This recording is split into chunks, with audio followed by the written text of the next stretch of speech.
it is important that international law should be law, not simply declarations, not simply words. And you see, Ukraine also is an example after 24th of February that this system, international system, is dysfunctional. We are the evidence of this. This system is unjust. We need additional tools of enforcement. We need reforms. We need reforms in UN.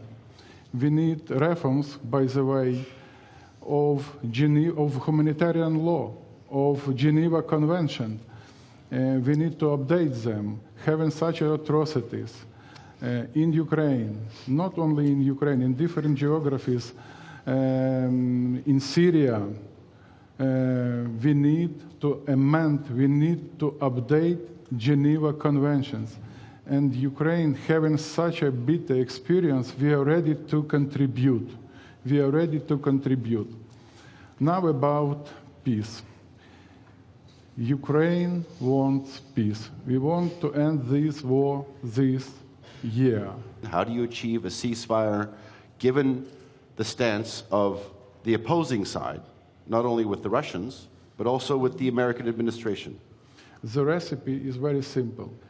Engagement and leadership of the United States to raise the price of further aggression for Russian side and to strengthen Ukraine. But I don't think we need to change European security architecture.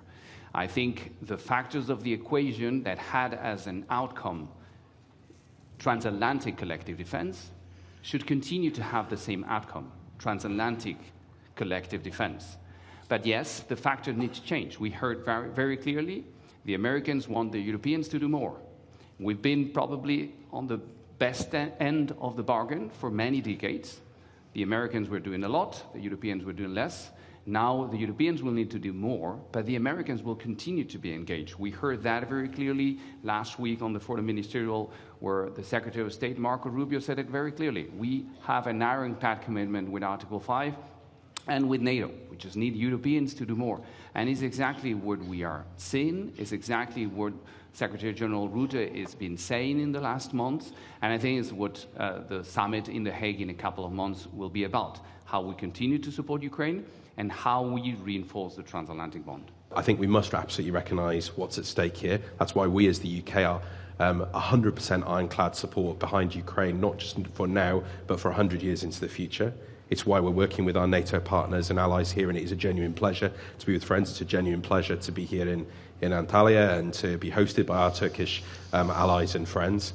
And it's why we must double down not only on the support for Ukraine, but also for European, Euro-Atlantic security more generally. That's what we're doing. That's the leadership the Prime Minister, President Macron and others are showing, working with President Trump on that secure and sustainable peace for Ukraine, which Ukraine again has come forward with, and yet we do not see that same response from Moscow.